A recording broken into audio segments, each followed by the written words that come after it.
మమ్మల్ని మిక్కిలిగా ప్రేమించి మా కన్న తండ్రి దేవా, మీరు మమ్మల్ని ప్రేమించి మా జీవితాల్లో మరో దినాన్ని మీరు అనుగ్రహించారు. అందరిని బట్టి వందనాలు తెలియజేస్తున్నాం తండ్రి.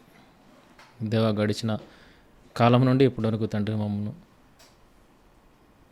దేవ క్షేమముగాను దేవ ఆరోగ్యకరముగాను మమ్మల్ని సంరక్షించి ఉంచినందుకే వందనాలు తెలియజేస్తున్నాం తండ్రి. కేవలం మేము బ్రతికున్నామంటే మీ కృప తండ్రి, మీ మహాకృపను బట్టి ఈరోజు మేమందరము తండ్రి సజీవ లెక్కలో లెక్కింపబడి మీ సన్నిధిలో కూర్చొని తండ్రి ఆరాధించడానికి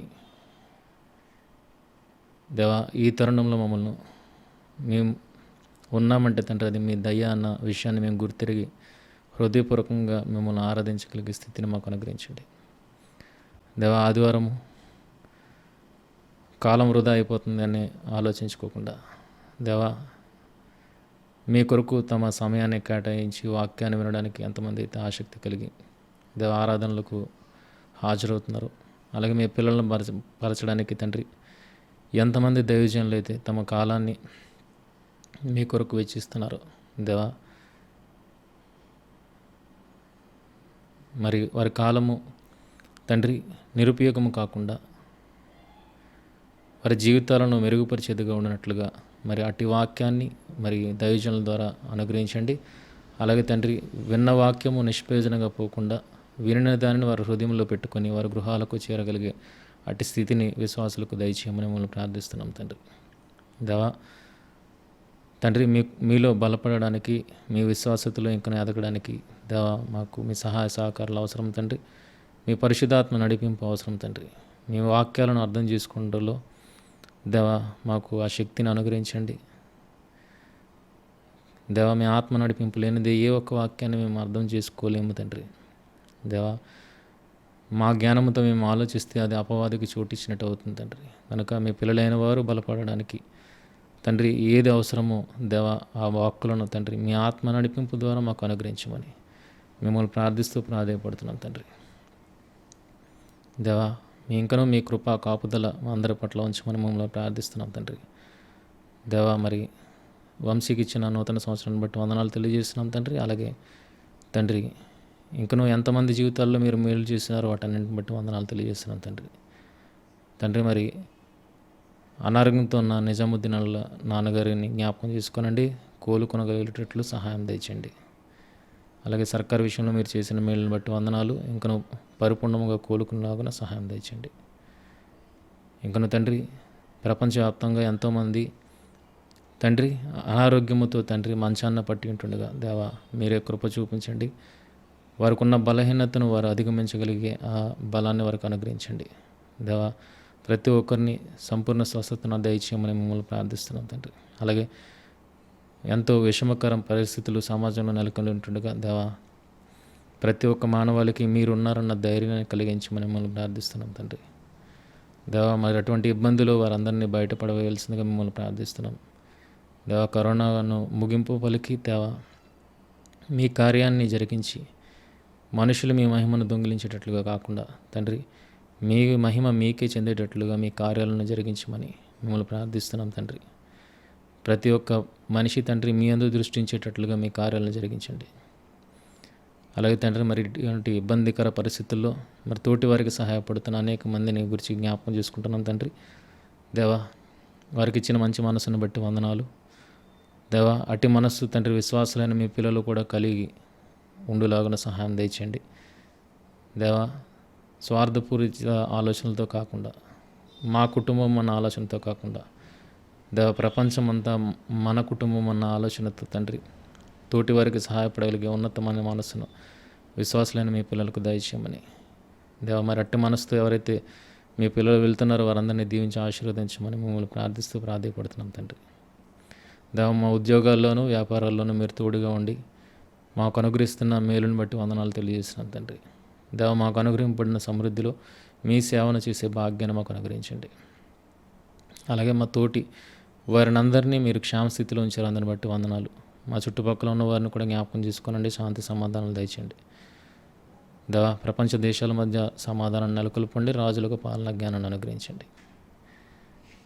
దేవా, మరి ఇప్పటివరకు తండ్రి ఈరోజు మీ సముఖంలో మేము నిల్చునడానికి మీరు ఇచ్చిన ఈ గొప్ప భాగ్యాన్ని బట్టి వందనాలు తెలియజేసుకుంటూ మీకు మహిమకరమైన బ్రతుకులు మేము బ్రతుకులాగన మమ్మల్ని బలపరచమని మమ్మల్ని ప్రార్థిస్తూ ఈ చిన్న ప్రార్థన విన్నపములు మీ పాద సన్నిధికి చేరుస్తూ దేవ మమ్మల్ని మీ సాధనములుగా నిలుపుకొని మీ మాటలను మా నోటి ద్వారా పలికించమని మమ్మల్ని ప్రార్థిస్తూ మహిమ ఘనత ప్రభావాలు మీకు ఆరోపిస్తూ యేసుక్రీస్తు వారి అతి శ్రేష్టమైన నామములో ప్రార్థన మనవులు అడిగి వేడుకుంటున్నామా తండ్రి, ఆమేన్.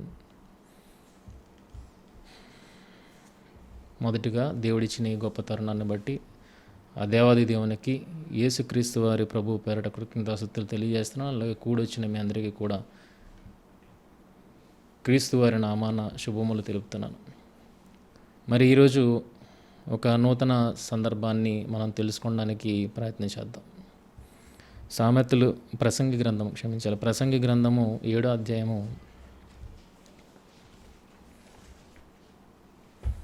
ప్రసంగి గ్రంథము 7వ అధ్యాయము 15వ వచనం నుండి 18వ వచనం వరకు ఈరోజు మనం వాక్య ధ్యానముగా పెట్టుకుని దాన్ని ఆలోచిద్దాం ప్రియమైన వాళ్ళారా. దీని మీద కొంత విశ్లేషణ ఈరోజు మనం జరుపుకుందాం. ఈ ప్రసంగి గారు రాస్తున్న ఈ సందర్భము ఈరోజు ప్రపంచ మానవాళిలో క్రైస్తవ సమాజంలో ప్రశ్నార్థకంగా ఉన్నదన్న విషయం మనకు అర్థమవుతుంది. ఎందుకు ప్రశ్నార్థకంగా ఉంది అని చూడగలిగితే, ఇప్పటివరకు మనం దేవుని గురించి తెలుసుకున్నది ఏదైతే ఉందో దానికి విభిన్నముగా ఈ మాటలు ఉండడమే అన్న విషయాన్ని బట్టి ఇది ప్రశ్నార్థకంగా ఉంది. దేవుడు ఇప్పటివరకు నూతన నిబంధనలో యేసుక్రీస్తు వారి బోధల ద్వారా ఒక నూతన అధ్యాయంలోనికి మనం వచ్చేసాం.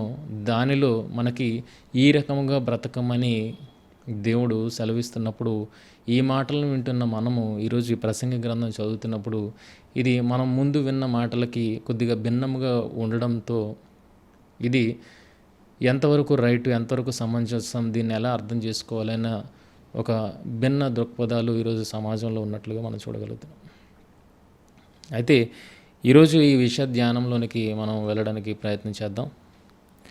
ఇంతకీ ఈ సందర్భం ఎందుకు మాట్లాడుతున్నారు, దేని గురించి మాట్లాడుతున్నారు, ఈరోజు ఈ మాటలను మాటలుగా మన జీవితాలకు ఆపాదించుకోవచ్చా అన్న విషయాన్ని మనం తెలుసుకోవడానికి ప్రయత్నం చేద్దాం. మొదటగా చదువుకోగలిగితే, నా వ్యర్థ సంచారముల కాలములో సొలొమోను గారు, ప్రసంగి అయిన సొలొమోను గారు రాస్తున్న ఈ మాటలలో ఆయన మాట్లాడుతున్న మాట ఏంటంటే, నా వ్యర్థ సంచార కాలములో నేను వీటన్నింటినీ చూసి తిని నీతిని అనుసరించి నశించిన నీతిమంతులు కలరు. వ్యర్థ సంచార కాలములో ఆయన తెలుసుకున్న విషయాలు ఇవి. ఆయన వ్యర్థ సంచార కాలములో తెలుసుకున్న విషయాలు, ఎక్కడ తెలుసుకున్న విషయాలు? ఆకాశము క్రింద మనుష్యుల మధ్య తెలుసుకున్న విషయాలు ఇవి. ఆకాశము కింద ఉన్న మనుషుల మధ్య ఉన్న జరుగుతున్న సందర్భాలను ఆయన తెలుసుకొని చెబుతున్న ఇవి. కనుక ఏమంటున్నాడంటే, ఆయన నీతిని అనుసరించి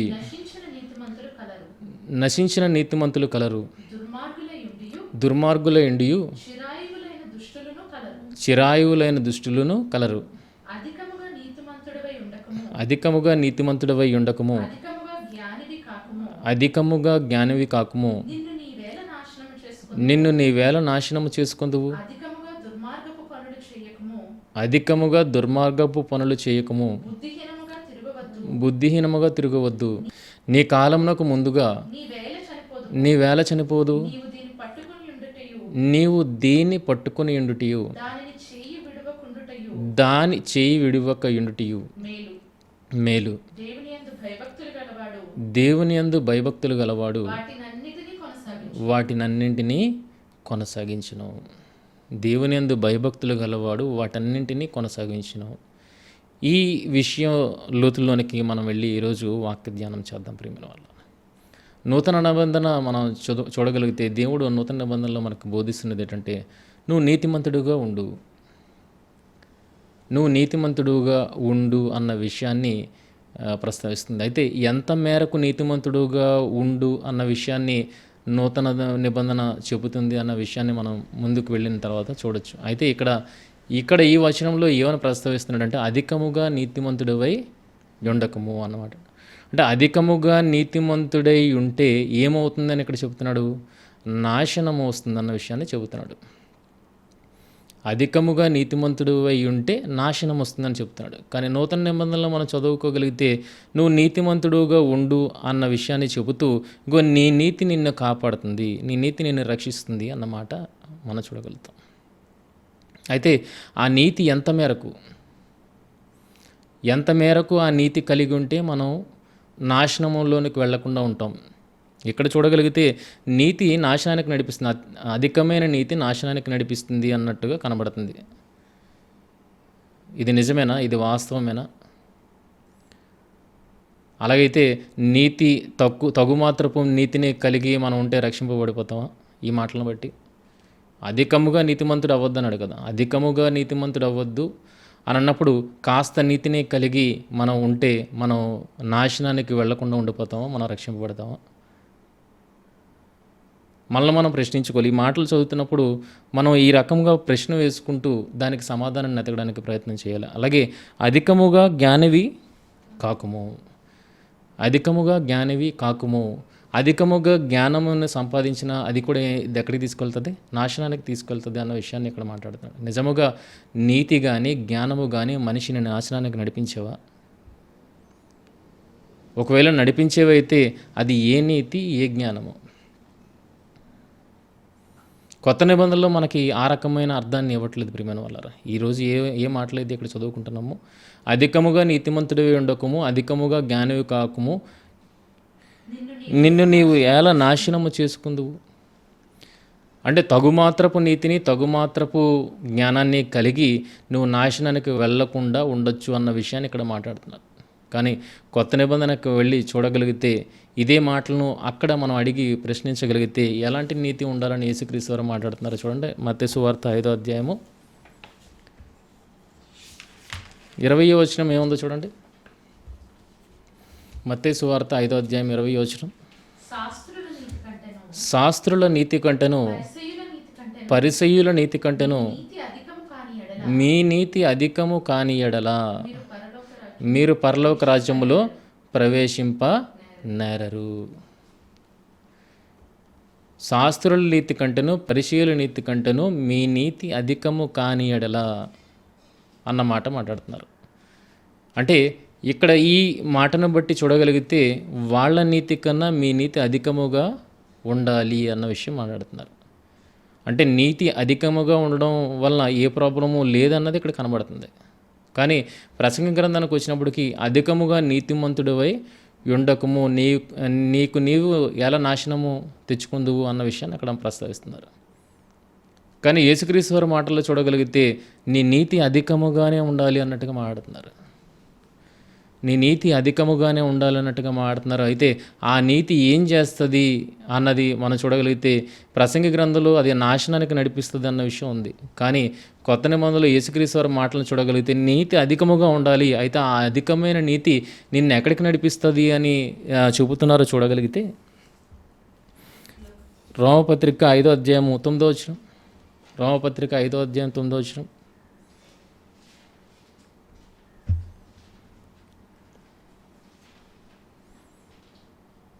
రోమపత్రిక 5:9. కాబట్టి ఆయన రక్తము వలన ఇప్పుడు నీతిమంతులముగా తీర్చబడి మరింత నిశ్చయముగా ఆయన ద్వారా ఉగ్రత నుండి రక్షింపబడుదుము. అంటే దీనిని బట్టి, ఈ వచనాన్ని బట్టి ఏమర్థం అవుతుందంటే నీతి నిన్ను రక్షిస్తుంది అన్న విషయాన్ని మనం అర్థం చేసుకోవచ్చు. నాశనం నుండి నిన్ను రక్షిస్తుంది. ఏ మేరకు నీతి అనంటే నీ నీతి అధికముగా ఉండాలని యేసుక్రీస్తు వారు మాట్లాడుతున్నారు. అలా అధికముగా ఉన్న నీ నీతి ఎక్కడి నుండి కాపాడుతుందంట? నాశనము నుండి నిన్ను కాపాడుతుంది ఉంది. నశించిపోతావనుందా? నాశనం నుండి కాపాడుతావనుందా? నాశనం నుండి కాపాడేది నీతి అన్న విషయము యేసుక్రీస్తు వారి బోధన బట్టి ఉంది. అయితే అది ఏ మేరకు నీతిని మనం కలిగి ఉండాలని చూడగలిగితే నీతి అధికముగా ఉన్న ప్రాబ్లం లేదు. నీతి అధికముగా ఉన్న ప్రాబ్లం లేదు. ప్రకటన గ్రంథం 22వ అధ్యాయము 11వ వచనాన్ని మీరు చూడగలిగితే ఏమన్నదో చూడండి. అక్కడ నీతిని వదిలిపెట్టేమన్నాడా? అధికమైన నీతిని కలిగి ఉండొద్దన్నాడా? లేదా తగుమాత్రపు నీతిమంతుడిగా ఉండమన్నాడా? ఆలోచించండి. నీతిమంతుడు ఇంకను ఇంకను నీతిమంతుడిని ఇంకను నీతిమంతునిగానే ఉండనిమ్మంటున్నాడు. ఇందులో బ్యారియర్ లేదు ప్రియమైన వాళ్ళారా. బ్యారియర్లో ఒక కొలత లేదు. నువ్వు ఎంత నీతిపరుడుగా ఉన్నప్పటికీ అది నేనేంకా ఎలా ఉండమంటున్నాడు? ఇంకనూ నీతిపరుడుగానే ఉండమంటున్నాడు. అంటే దానికి ఒక బ్యారియర్ లేదు. నీతి కలిగి ఉండడానికి ఒక బ్యారియర్ అంటూ లేదు. ఎంత నీతినైనా నువ్వు కలిగి ఉండొచ్చు. ఇదే విషయం యేసుక్రీస్తు వారి జీవితానికి అప్లై చేసి మనం చూడగలిగితే ఆయన నీతిమంతుడు అన్న మాటని మాట్లాడుతున్నాడు. వాక్యము ఆయన నీతిమంతుడు అన్న విషయాన్ని ప్రస్తావిస్తుంది. ఎంత నీతిమంతుడు అన్న విషయాన్ని చూడగలిగితే శతాధిపతి, ఆయన సిలువ వేసిన శతాధిపతి ఆయన మరణించడాన్ని చూసినప్పుడు ఆ సందర్భంలో ఆయన ఒక మాట మాట్లాడతాడు. ఏమనంటే, ఇంకో ఈయన నిజముగా నీతిమంతుడు. ఆయన లోకంలో ఉన్న వారిని చూస్తున్నాడు, యేసుక్రీస్తుని చూస్తున్నాడు, సమాజాన్ని చూస్తున్నాడు, యేసుక్రీస్తు వారిని చూస్తున్నాడు. అలా యేసుక్రీస్తు వారిని చూసినప్పుడు ఆయనకు ఒక విషయం అర్థమైంది. ఏంట విషయం అంటే, ఈయన నిజముగా నీతిమంతుడు అంటే లోకంలో ఉన్న వారి కంటే అత్యధికమైన నీతిని కలిగిన వాడుగా కనబడుతున్నాడు కదండి అక్కడ. ఆయన సిలువ వేసిన వారు కావచ్చు, ఆయన సిలువ వేసిన రోమా సామ్రాజ్యం కావచ్చు, వాళ్ళందరి సమాజపు నీతిని, ఆయన చుట్టూ ఉన్న సమాజపు నీతిని ఆయన గమనిస్తూనే ఉన్నాడు. ఆ గమనిస్తూ ఉన్నప్పుడు ఈ యేసుక్రీస్తు వారిని దగ్గరికి వచ్చేటప్పటికి ఆయన ఎలా కనబడుతుందంటే, ఈయన నిజముగా నీతిమంతుడు అన్న విషయాన్ని ఆయన ప్రస్తావిస్తున్నాడంటే లోకములో ఉన్న నీతిమంతుల కంటే ఈయన అత్యధికమైన నీతిమంతుడిగా కనబడుతున్నాడు ప్రేమ వల్ల. అలాగని యేసుక్రీస్తు వారు నీతిమంతుడైనందుకు నశించిపోయారా? ఈరోజు సజీవుడిగా జీవిస్తున్నారా? నీ నీతి నిన్ను కాపాడుతుంది, నీ నీతి నాశనమునకు వెళ్లకుండా నిన్ను కాపాడుతుంది అన్నప్పుడు ఆ నీతి విషయంలో అత్యధిక స్థాయిని కలిగిన నీతిమంతుడిగా యేసు కనబడుతున్నప్పుడు ఆ యేసు నశించిపోయాడా? నిత్యము జీవించేవాడుగా ఉన్నాడా? నిత్యము జీవించేవాడుగా ఈరోజు మనకు కనబడుతున్నాడు. కనుక నీ నీతి నిన్ను కాపాడుతుంది, నీ నీతి నిన్ను కాపాడుతుంది అన్న విషయము మరలా చూడగలిగితే మత్తయి సువార్త 25వ అధ్యాయం 46వ వచనం చూడండి. మత్తయి సువార్త 25వ అధ్యాయం 46వ వచనము. మత్తయి సువార్త 25:46. శపింపబడిన వారు నిత్య శిక్షకును, నీతిమంతులు నిత్య జీవమునకును పోదురు. నీతిమంతులు ఎక్కడికి వెళ్తున్నారండి? నశించిపోతారనుందా? శపింపబడిన వారు నాశనానికి వెళ్ళిపోతున్నారు. కానీ నీతిమంతులు ఎక్కడికి వెళ్తున్నారు?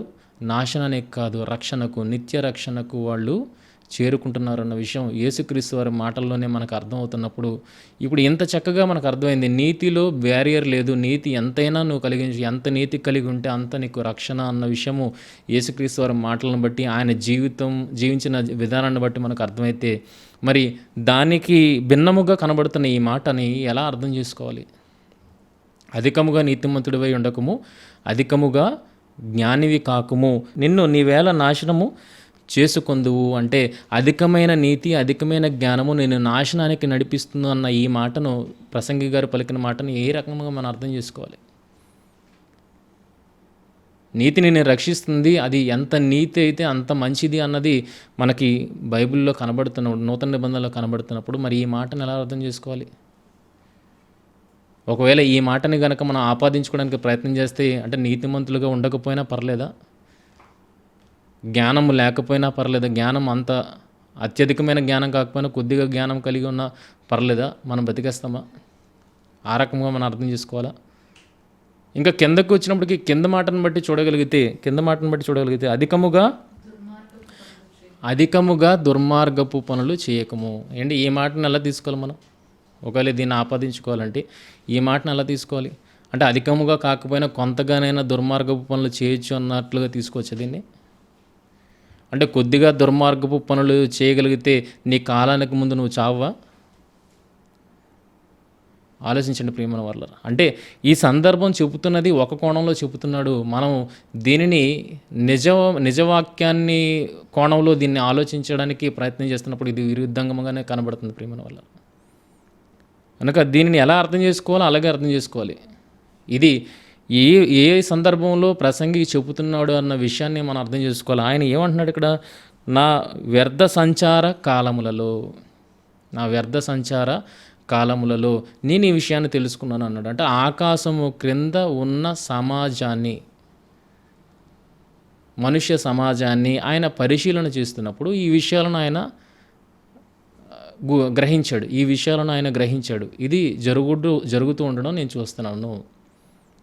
అయితే ఇది దేన్ని బట్టి ఆయన దేన్ని బట్టి చెబుతున్నాడు, ఇది మనం తీసుకోవచ్చా లేదా అన్న కోణాన్ని మనం ఈరోజు విశ్లేషణ చేస్తున్నాం. కొత్త నిబంధన ఏం చెప్తుంది, ఈయన మాటలకి యేసుక్రీస్తు వారి మాటలకి ఎంత వ్యత్యాసం ఉన్నది అన్నది మనం ఆలోచిస్తున్నాం.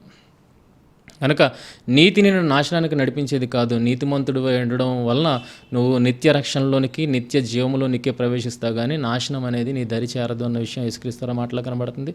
ఆ నీతిలో బ్యారియర్ లేదు. అది ఎంత ఎక్కువైతే అంత మంచిది అన్నట్లుగా యేసు తన మాటల్లోనే కాకుండా తన జీవితంలోనే చూపించాడు. ఈయన నిజముగా నీతిమంతుడు, అంటే లోకంలో ఉన్న వారి కంటే నీతిమంతుడిగా మనకు కనబడుతున్నాడు. అంటే అత్యధికమైన నీతిని కలిగిన వాడుగా యేసు కనబడుతున్నాడు.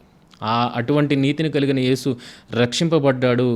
దేవుని కుడిపార్శ్వమున ఆసీనుడే ఈరోజు రాజ్యపాలన చేస్తున్నాడు అన్న విషయం మనందరికీ విదితమే ప్రియమైన వాళ్ళారా. కనుక నీతిమంతుడుగా ఉండడం తప్పులేదు, అత్యధికమైన నీతిమంతుడుగా ఉండడం తప్పులేదు. ఆ నీతి నిన్ను రక్షిస్తుందే కానీ నాశనం చేయదు అన్నది కొత్త నిబంధన మనకు చెప్తుంది.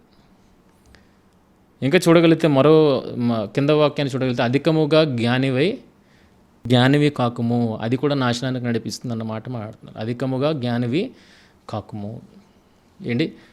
అధికముగా జ్ఞానివి అయితే ఏం నాశనానికి వెళ్తుందా, నడిపిస్తుందా? ఈ సందర్భాన్ని ఎందుకు మాట్లాడాడు అన్నది మనం ఆలోచించాలి. మొదట దీనికి కొత్త నిబంధన ఏం చెబుతుంది అన్న విషయాన్ని మనం చూడగలిగితే, అధికముగా జ్ఞాని అయిన వాడు నశించినట్లుగా మనకు ఎక్కడైనా కనబడుతుందా అన్నది మనం చూడగలిగితే, కొలస్సీలకు రాసిన పత్రిక 1వ అధ్యాయం 9వ వచనం. కొలస్సీలకు రాసిన పత్రిక 1వ అధ్యాయం 9వ వచనం చూడండి. అందుచేత ఈ సంగతి వినిన నాటి నుండి మేమును మీ నిమిత్తము ప్రార్థన చేయటం మానక మీరు సంపూర్ణ జ్ఞానమును ఏంటి? సంపూర్ణ జ్ఞానము అని అంటున్నాడు. సంపూర్ణం అంటే అదే లాస్ట్. ఇక అంతటి స్థాయికి మీరు వెళ్ళాలి, అంతటి స్థాయిని మీరు కలిగి ఉండాలి అన్న విషయాన్ని పౌలు గారు ప్రశ్నిస్తున్నారు. సంపూర్ణ జ్ఞానమును, ఆత్మ సంబంధమైన వివేకమును గలవారును, ఆయన చిత్తమును పూర్ణముగా గ్రహించిన వారినే చాలు ప్రతి సత్కార్యంలో సఫలులగుచు దేవుని విషయమైన జ్ఞానమందు అభివృద్ధి పొందొచ్చు. జ్ఞానమందు ఏమంటున్నాడంటే అభివృద్ధి పొందమంటున్నాడు ప్రియమైన వాళ్ళ. సంపూర్ణమైన జ్ఞానానికి వెళ్ళమంటున్నాడు. కిందన దేవుని గురించిన జ్ఞాన విషయంలో అభివృద్ధి చెందమంటున్నాడు. ఎంతగా అభివృద్ధి చెందాలంటే సంపూర్ణమైన స్థాయికి మీరు వెళ్ళాలి అని అంటున్నాడు. అంటే ఇది అత్యధికముగా జ్ఞానాన్ని సంపాదించడం కాదా? నూతన నిబంధనకు వచ్చినప్పటికీ జ్ఞాన సముపార్జన చాలా ఇంపార్టెంట్ అన్న విషయం మాట్లాడుతున్నాడు. ఎంతటి జ్ఞానం అంటే ఎంత సంపూర్ణంగా నువ్వు నేర్చుకుంటే అంత సంపూర్ణంగా నువ్వు నేర్చుకోవచ్చు. ఎందుకంటే దానివల్ల ఏం బయలుపడుతుంది? దేవుని చిత్తం ఏంటో బయలుపడుతుంది. ఆయన ఏ రకంగా ఆనందపరచాలన్న విషయం బయలుపడుతుంది. కనుక లిమిటెడ్గా జ్ఞానం కలిగి ఉండమన్నాడా? లేదే. సంపూర్ణ జ్ఞానాన్ని కలిగి ఉండమన్నాడు. సంపూర్ణ జ్ఞానాన్ని కలిగి ఉండమన్నాడు ప్రేమ వల్ల. మరొక వచనాన్ని చూడగలిగితే 3వ అధ్యాయం 16వ వచనం. అదే కొలస్సీలకు రాసిన పత్రిక 3వ అధ్యాయం 16వ వచనం.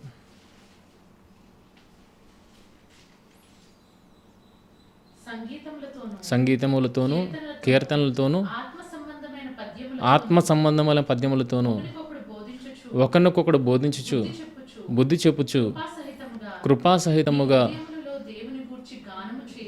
గానము చేయుచు సమస్త విధములైన జ్ఞానముతో క్రీస్తు వాక్యము మీలో సమృద్ధిగా నివసింపునేడి. మళ్ళీ చదవండి. సమస్త విధములైన జ్ఞానముతో క్రీస్తు వాక్యము మీలో సమృద్ధిగా నివసింపునేడి. క్రీస్తు వాక్యము మీలో సమృద్ధిగా నిలవాలి అంటే మీకు ఏం కావాలి? సమస్త విధములైన జ్ఞాన సముపార్జన అనేది చాలా ఇంపార్టెంట్.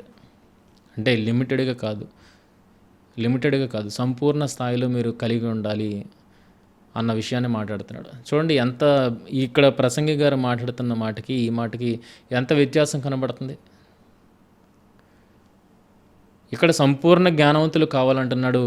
ఆ సంపూర్ణ జ్ఞానవంతులు అవడాన్ని బట్టి దేవుని చిత్తం ఏంటో తెలుసుకోగలము అంటున్నాడు. దేవుని చిత్తాన్ని తెలుసుకోగలిగితే మనము మన రక్షణకు దగ్గరగా ఉంటామన్న విషయం మనకి ఇక్కడ అర్థమవుతుంది ప్రేమ వల్ల. కానీ ఇక్కడే ఉంది, అధికముగా జ్ఞానివి కాకము నిన్ను నీ వేళ నాశనము చేసుకుందువు. ఎక్కడ పొంతనుంది చెప్పండి దానికి? అంటే జ్ఞాన సముపార్జనలో కానీ నీతిమంతుడుగా ఉండడం విషయంలో కానీ ఏ స్థాయిలో ఉన్నప్పటికీ అది నిన్ను రక్షించేదిగా ఉన్నది అన్నది కొత్త నిబంధన చెబుతుంటే, ఇక్కడ అధికముగా జ్ఞానివి కాకము అధికముగా నీతిపరుడివై ఉండకము నిన్ను నీ వేళ నాశనము చేసుకుందు అంటే నాశనానికి నడిపించేదిగా ఇక్కడ మనకు చూపెడుతున్నాడు. కానీ యేసు బోధలను చూడగలిగితే ఆయన నిత్య జీవానికి నడిపించడానికి, మనందరినీ నిత్య జీవానికి నడిపించడానికి నీతిని అధికముగా ఉంచుకోమన్నాడు. జ్ఞాన సముపార్జన కూడా అధికముగా చేయమన్నాడు ప్రియమైన వాళ్ళారా. అలాంటి మాటలు మాట్లాడుతున్న యేసు ఎలాంటి జ్ఞానాన్ని కలిగి ఉన్నాడు అన్న విషయాన్ని చూడగలిగితే, ఈరోజు సొలొమోను గారు మాట్లాడుతున్న మాట ఏంటంటే అధికముగా జ్ఞానివి కాకము అధికముగా నీతిమంతుడివై ఉండకము అన్న మాట సొలొమోను గారు మాట్లాడుతున్నారు. కానీ యేసుక్రీస్తు వారు ఈయననే ఎత్తుకొని, ఏ మాటలైతే ప్రసంగి గారు ఎత్తుకున్నారో ఆయననే ఎత్తుకొని ఒక ఎగ్జాంపుల్ సమాజానికి ఇస్తున్నట్లుగా మనకు కనబడుతుంది. చూడండి, లూకాసు వార్త 11:31. లూకాసు వార్త 11:31.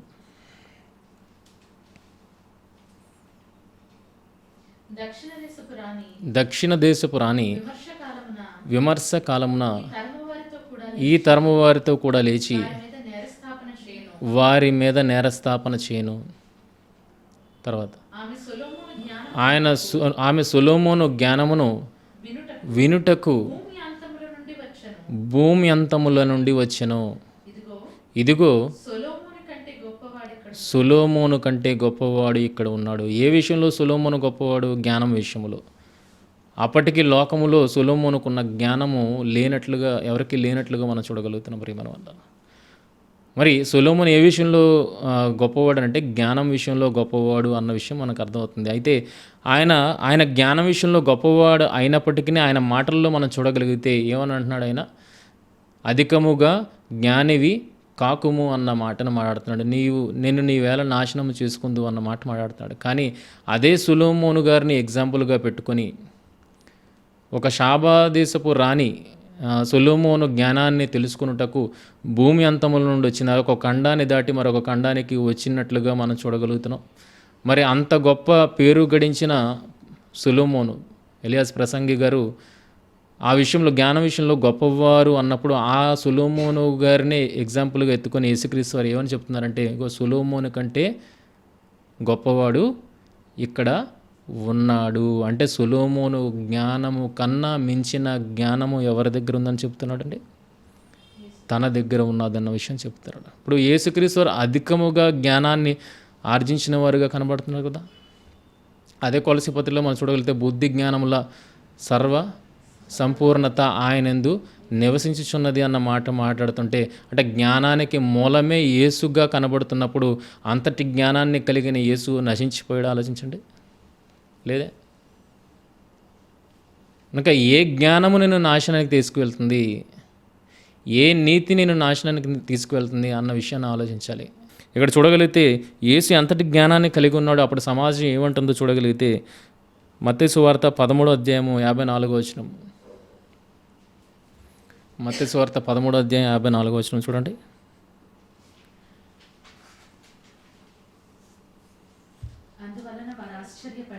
అందువలన వారు ఆశ్చర్యపడి ఈ జ్ఞానమును ఈ అద్భుతములను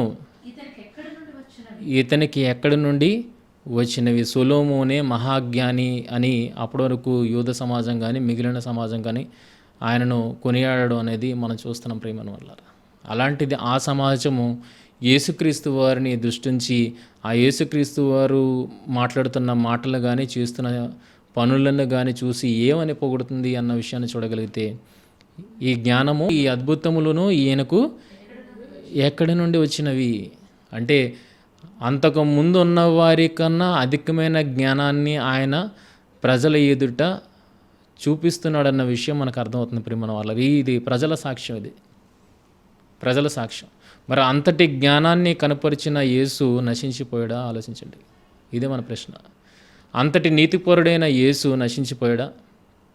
అంతటి జ్ఞాని అయిన యేసు నశించిపోయాడా? లేదా నిత్య జీవాన్ని చేపట్టాడు అంటే నిత్య జీవాన్ని చేపట్టినట్లుగా కనబడుతుంది. తర్వాత మళ్ళా ఆయన సేవను అందిపుచ్చుకున్న శిష్యులు కొందరిలో ఒక శిష్యుని చూడగలిగితే అపోస్తుల కార్యంలో 6వ అధ్యాయం 10వ వచనం స్టెఫెను గారు. అపోస్తుల కార్యములు 6వ అధ్యాయం 10వ వచనం స్టెఫెను గారు చూడండి ఏముంది. స్టెఫెను మాట్లాడుట యందు అతడు అగుపరిచిన జ్ఞానము, అతని ప్రేరేపించిన ఆత్మను వారి ఎదిరింపలేకపోయారంటే ఎదిరించలేని జ్ఞానాన్ని ఎవరు కలిగి ఉన్నారు? స్టెఫెను కలిగి ఉన్నాడు ప్రేమను వల్ల. నశించిపోయాడా? శరీరం ఎప్పటికైనా నశిస్తుంది. మీరు ఇప్పుడు ఈరోజు బ్రతికున్నారని మనం అనుకోవచ్చు, కానీ తర్వాత కొంతకాలానికి ఆ శరీరం మట్టిలో కలిసిపోవాల్సిందే. కానీ ఏది కాపాడబడాలని చూడగలిగితే, ఏది నాశనము కాకుండా ఉండాలన్నది చూడగలిగితే మన ఆత్మ నాశనానికి వెళ్ళిపోకూడదు. అది ప్రేమను వల్ల. కనుక ఇక్కడ జ్ఞానాన్ని కలిగి ఉన్న స్టెఫెను అక్కడ శరీర విషయంలో నశించిపోయినట్లుగా మనకు కనబడుతున్నాడు, కానీ ఆత్మ విషయంలో నిత్యము జీవించేవాడుగా ఆయన ఉన్నట్లుగా మనకు తెలుస్తుంది ప్రేమను వల్ల. కనుక జ్ఞానము నిన్ను ఏం చేస్తుంది? అప్పుడుకున్న సమాజాన్ని బట్టి, సమాజం ఆయనకున్న జ్ఞానాన్ని బట్టి ఎదిరించలేకపోయిందంటే సమాజం కంటే ఎక్కువైన జ్ఞానాన్ని ఆయన కలిగి ఉన్నాడు అన్న విషయం మనకు అర్థమవుతుంది. అంతటి జ్ఞానము కలిగిన స్టెఫెను నాశనం అయిపోయాడా అంటే నాశనము కాలేదు, నిత్య జీవాన్ని చేపట్టిన వాడుగా నిలిచాడు అన్న విషయం మనకు అర్థమవుతున్నప్పుడు ఏ జ్ఞానము ఏ నీతి నాశనానికి నడిపిస్తుందో ఒకసారి మనం ఆలోచించాలి ప్రేమ వల్ల. అధికముగా జ్ఞానం అవ్వడం వల్ల ప్రాబ్లం లేదు, అధికముగా నీతిమంతుడుగా ఉండడం కూడా ప్రాబ్లం లేదు. కానీ ఏ విషయంలో అధికముగా నీతిమంతుడు, అధికముగా జ్ఞానం కలిగిన వాడుగా ఉన్నావు, అది మెయిన్ పాయింట్ ఇక్కడ మనం ఆలోచించాల్సింది. ఏ విషయంలో అధికముగా నీతిమంతుడు అవడం వల్ల, ఏ విషయంలో అధికముగా జ్ఞానివిగా ఉండడం వల్ల నువ్వు నాశనానికి నడిపింపబడుతున్నావు, అది సొలొమోను గారు మాట్లాడుతున్నమాట. క్రీస్తు వారు మాట్లాడుతున్నట్ట ఏ విషయంలో నువ్వు నీతిమంతుడు అత్యధికముగా నీతిపరుడుగా ఉన్నావో, ఏ విషయంలో నువ్వు అత్యధికముగా జ్ఞానిగా ఉన్నావో అది నిన్ను నిత్య జీవానికి నడిపిస్తున్నది అన్నది యేసుక్రీస్తు వారు మాట. రెండు భిన్నమైన వ్యాఖ్యలు ప్రేమన వల్ల. కనుక రెండింటిని వేరు కోణాల్లో మనం ఆలోచించాలి. రెండు మిక్స్ చేయడానికి వీలు లేదు అన్న విషయము ఇక్కడికి మనకి అర్థమవుతుంది. మరలా అదే సొలొమోను గారు రాసిన 7వ అధ్యాయము 15వ వచనం నుండి మళ్ళీ ఒకసారి చదువుకోగలిగితే, నా వ్యర్థ సంచార కాలము ఏంటి, వ్యర్థ సంచార కాలము అని ఎందుకన్నాడంటే, మనం ఏదైనా సంచారం చేస్తే, మనం ఏదైనా ప్రయాణం చేస్తే దానివల్ల ఏదో ప్రయోజనం ఉండబట్టే మనం ప్రయాణం చేస్తాం. అవునా కాదండి? ప్రయోజనం లేకుండా, మనకు ఉపయోగం లేకుండా ఏ ప్రయాణాన్ని మనం చేయము. అది విహారయాత్రలకు కానివ్వండి, దేనికి కానివ్వండి, మనకంటూ ఏదైనా ప్రయోజనం ఉంటేనే అది మనం చేస్తామే, కానీ అవసరము లేకుండా ఎటువంటి ప్రయాణాన్ని మనము కట్టము అన్న విషయం మనకు అర్థమైతే, ఇక్కడ సొలొమోను ప్రసంగి గారు ఏమని మాట్లాడుతున్నారు? వ్యర్థ సంచార కాలము, ఆయన చేసిన సంచార కాలము వ్యర్థము అన్న విషయము మాట్లాడుతున్నాడు ప్రియమైన వాళ్ళారా.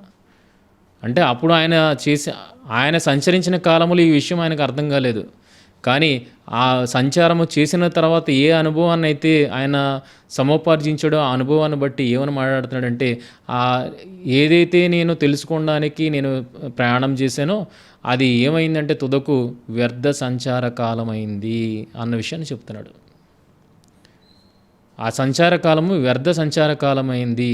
నేను ఉపయోగం ఉంటుంది అనుకుని వెళ్ళాను, కానీ అది ఉపయోగం లేనిదిగా మిగిలింది. అయితే ఉపయోగం లేనిదిగా మిగిలిన ఆ సంచార కాలములో నేను తెలుసుకున్నాను, భూమి కింద ఏమని, నేను వీటన్నింటినీ చూచి తిని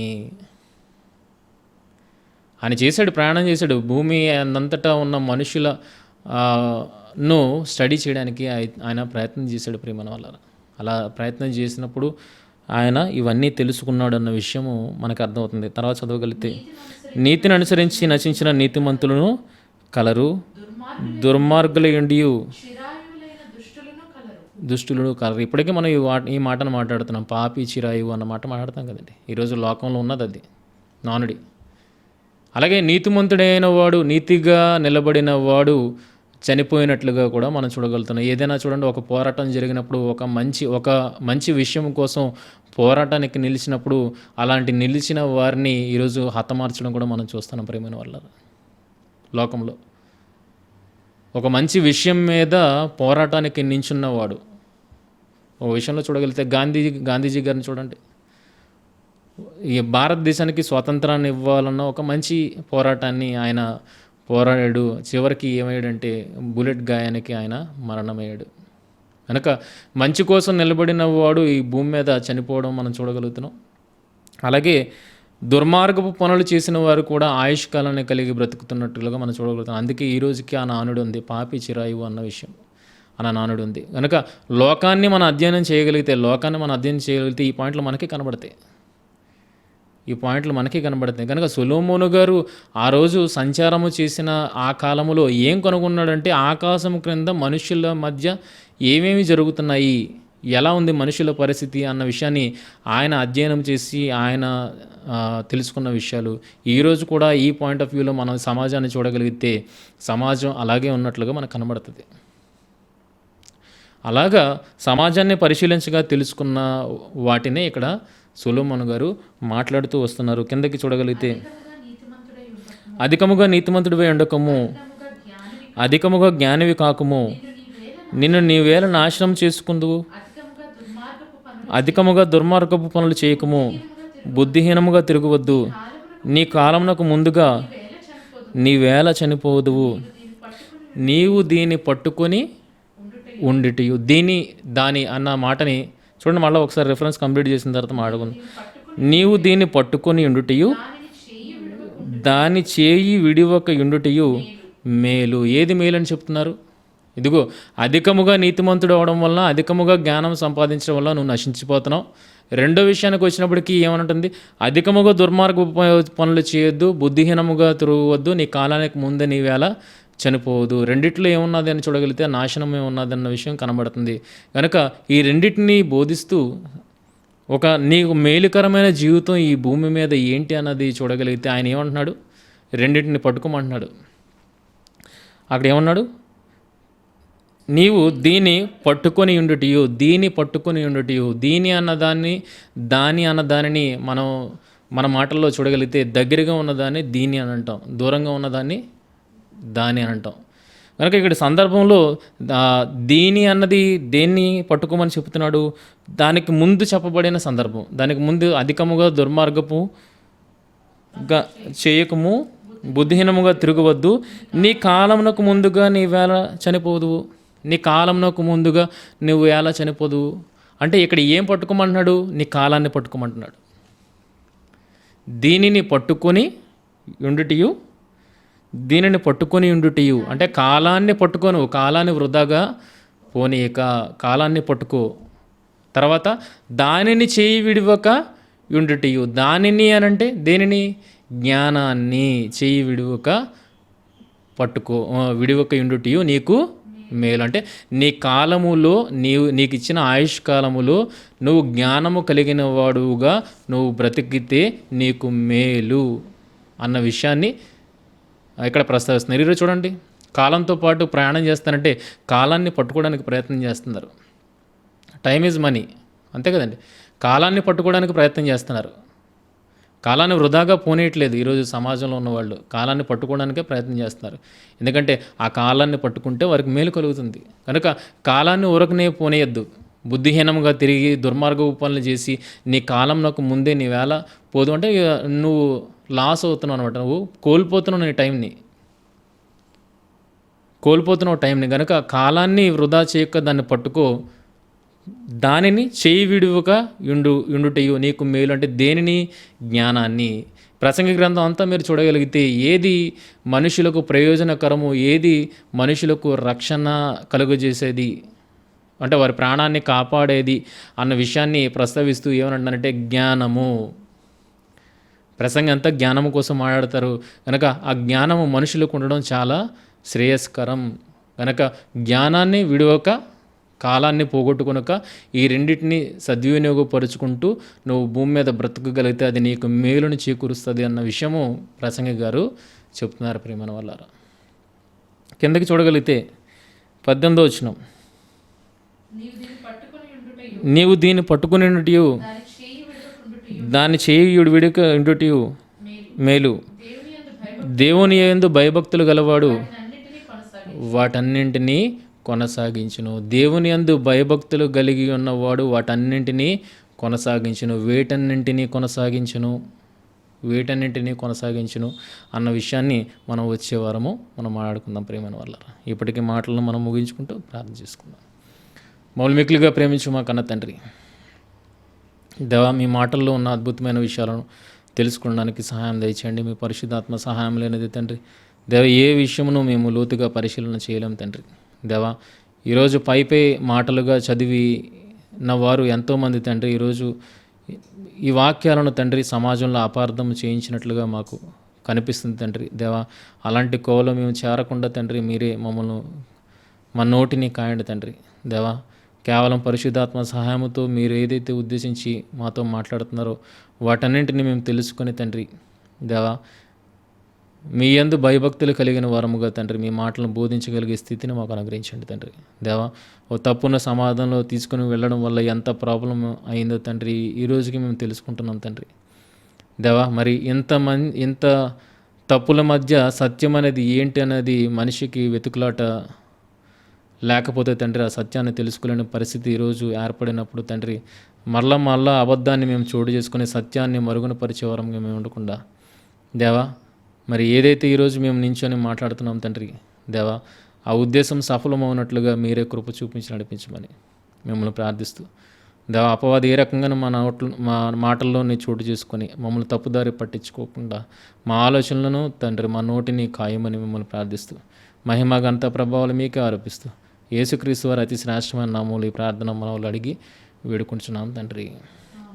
ఆమేన్. మన తండ్రి అయిన దేవుని ప్రేమ, ప్రభు అయిన యేసుక్రీస్తు వారి కృప, పరిశుద్ధాత్మ యొక్క అన్యోన్య సహవాసం సదాకాలము ఈ సహవాసంలో ఉన్న వారు అందరికీ ఎప్పుడునూ ఎల్లప్పుడూ నిత్యము తోడేండి నడిపించును గాక. ఆమేన్. అందరికీ సెలవండి.